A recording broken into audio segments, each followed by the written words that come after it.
يعني القضايا الكبرى في العالم العربي أخذت العالم العربي من الصومال وأوغادين، هل تعتقد أن ذلك مبررا كافيا أم أن الأمر أصبح أكبر من كل التفاصيل الحادثة؟ كلا، لا أوافق هذا ولا أراها مبررا. خليني أعطيك بس شيء بسيط جدا. أوغادين هذه كم كيلومتر مربع تعرفها؟ 500,000 كيلومتر مربع، يعني أظن أكثر من عشرات المرات من فلسطين، ولا أدري إذا كانت العراق تساوي. هذه المنطقة بهذه الكثافة وسكانها يتشرفون بأنهم من أصول عربية ومسلمة، ننساها بهذه البساطة. و300 سنة كانت حاضنة للعروبة والإسلام والحضارة مدينة هرر. فلا أرى مبررا لهذا التجاهل، إنما أراه قصورا. أراه أننا أو الإخوة الذين لا يهتمون بهذه الأمور من المسؤولين آثمون أمام الشعب والتاريخ. فينبغي بل نطلب تغيير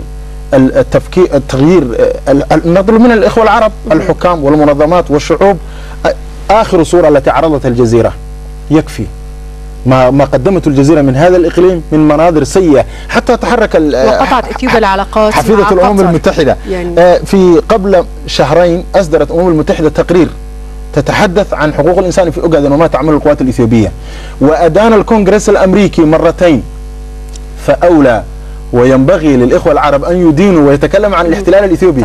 الآن قطر متضررة لأجل ما قدمته الجزيرة عن أوغادين، ويكفيها شرف أنها الدولة الوحيدة التي تضررت لقضيتنا، نعزي لها، لكن نقول أنها شرف ومفخرة لقطر، وإن شاء الله تعالى سيمر علينا يوم نرد الجميل بالجميل. طيب سيد حسيني، يعني البعض يخشى قوة إثيوبيا ومن وراء إثيوبيا وتحديدا الولايات المتحدة الأمريكية. هل هي إثيوبيا تشكل هذا الخطر الحقيقي على الوطن العربي؟ أطماع إثيوبيا إلى أي حد وقوتها؟ كيف تتعاملون مع قوة إثيوبيا؟ أولا أضمن للأمة الإسلامية والعربية ينبغي أن يخاف منا ولا ينبغي أن نخاف عن غيرنا. لماذا؟ لأننا نملك الإنسان البشر الذي يؤمن إيمان قوي بما يريد، في حين الأمم التي تواجهنا كلها على مبادئ أو أمور لا تسمى للمقاومة. ونملك أكبر مخزون مالي خليج وإلى ما هنالك من النفط وغيره، ونملك أسمى الرسالة، وبناء عليه نمرض ولا نموت. ثم بالنسبة لإثيوبيا ومن وراها، ما هي إثيوبيا أصلا؟ إثيوبيا كيان مصطنع لا حقيقة له. أعطيك مثال بسيط. هناك أكثر من 80 لغة في إثيوبيا، يعني ليس هناك لغتان متساويتان، هناك أكثر من 12 قومية تختلف كل قومية عن الأخرى. هناك أكثر من 5 جبهات مسلحة ضد النظام الإثيوبي، اقتصادها يعتمد 80% بالدعم الغربي. فأقول يا أحبابي، إثيوبيا ومن وراءها هش في هش، وشيء بني على أركان واهية، ولا أرى مبررا للخوف من دولة إفريقية لا مصادر لها ثم لا بحر لها أصلا. لماذا الآن تستولي إثيوبيا على الصومال؟ لأن 70 مليون لا منفذ لهم بحريا، ولا يجمعهم لغة ولا يجمعهم دين ولا يجمعهم تقاليد. فبناء عليه إثيوبيا كيان مصطنع، وهي باقية لضعفنا ليست لقوتها. طب أخيرا وبإيجاز، الحل الذي ترونه مناسبا؟ الحل الذي نراه مناسبا كالآتي: 1. توقيف أو إيقاف التوسع الإثيوبي في المنطقة. استولت على أوغادين، ثم اليوم استولت على مقدشو، وبكرة ستستولي على مومباسا ولا تتوقف، وربما تهدد على جيبوتي. إذن إيقاف التوسع الإثيوبي في المنطقة وإبقائها في هضبة الحبشة المعروفة بها، وإعادة التكراويين إلى من أينما جاءوا، هذا هو الحل. الآن الحدود الإثيوبي الإريترية، لماذا؟ لأن إثيوبيا مهاجمة وتستولي على أراضي إريترية، استولت على الصومال، استولت على أوغادين. نحن أمام مشهد غزو، توسع، استعمار، عدوان في المنطقة، والسكوت عنها يعني فقد القرن الإفريقي ككل. وبناء عليه فلا حل إلا بإخراج الإثيوبيين عن أوغادين وعن الصومال وعن الحدود الإثيوبية الإريترية.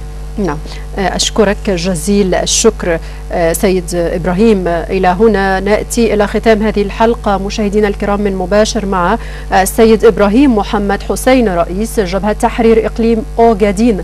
غدا إن شاء الله مع اتصالات جديدة ورسائل جديدة وضيف جديد، نلتقي في حلقة جديدة من مباشر مع. إلى اللقاء. أوغادين هي الأرض الوحيدة التي لو بعث أبو البشر آدم عليه السلام لعرفها دون ما مشقة. مقولة تجري على لسان كل المواطنين هنا للتعبير عن حياة البؤس والحرمان التي يعيشونها. منذ قرابة عام كامل والشعب كله يرزح تحت حصار خانق لا يعرف أحد إلى متى سيدوم. الحديث عن الأدوية وماء الشرب وحتى عن الطعام في بعض المناطق يعتبر من فضول الكلام. قد لا تصدق مريم عبدي تعيش مع أولادها الأيتام في هذا البيت الذي بالكاد يقيه من البرد والمطر. بعد تعب شديد كما تقول حصلت على ما تطعمهم الليلة، لكن قلقها يتضاعف مما يحمله قادم الأيام. فرض علينا حصار اقتصادي وارتفعت الأسعار بشكل جنوني حتى وصل بنا الحال أن نشتري كل ما نملكه بكيس واحد من الطعام. إننا نعيش حياة صعبة.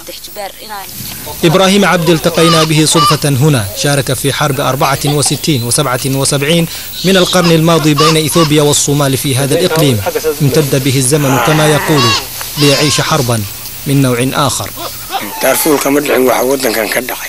ما حدث في هذه المنطقة لم يحدث في أي بقعة من العالم، لا في فلسطين ولا دارفور. يقتل الناس وتغتصب النساء وتذبح البهائم بهدف إبادتها وتنهب الممتلكات، والفاعلون هم جنود الحكومة التي من المفترض أن تحمينا. وعلى الرغم من ادعاء الحكومة الإثيوبية رفع حصارها عن الإقليم، فإن الوضع على الأرض يشير عكس ذلك. فمنظمات الإغاثة لا تزال ممنوعة من العمل في الإقليم، الأمر الذي يفاقم الأزمة إلى أكبر حدودها حسب ما حذرت منه بعض منظمات الإغاثة. ومع صعوبة العيش فإن نبض الحياة لم يتوقف. هذه الأنعام كما يرى سكان الإقليم هي حصنهم الحصين ضد أي حصار أو تضييق يتعرضون له في سبيل ما يقولون إنه حقهم المشروع في الحياة بحرية على أرضهم. القوات الإثيوبية أبادت مواشينا للضغط علينا تمهيدا لإخضاعنا، لكنها لم تستطع ذلك. ما نخشاه أن تسمم المواشي للتخلص منا، وإذا أقدمت على ذلك فستكون نهايتها. سنقاتلهم جميعا ونعلن للعالم أن هؤلاء يمارسون ضدنا أعمالا وحشية لا تطاق. هو التحدي إذن فيما يسمونه بالتعامل العدواني للقوات الإثيوبية في الإقليم، لكن يبقى التساؤل: إلى متى سيصمد هذا التحدي؟ ثم إلى متى ستعتمد الحكومة الإثيوبية منطق القوة في تعاملها مع الأزمة في الإقليم؟ جامع نور، الجزيرة، أوغادين.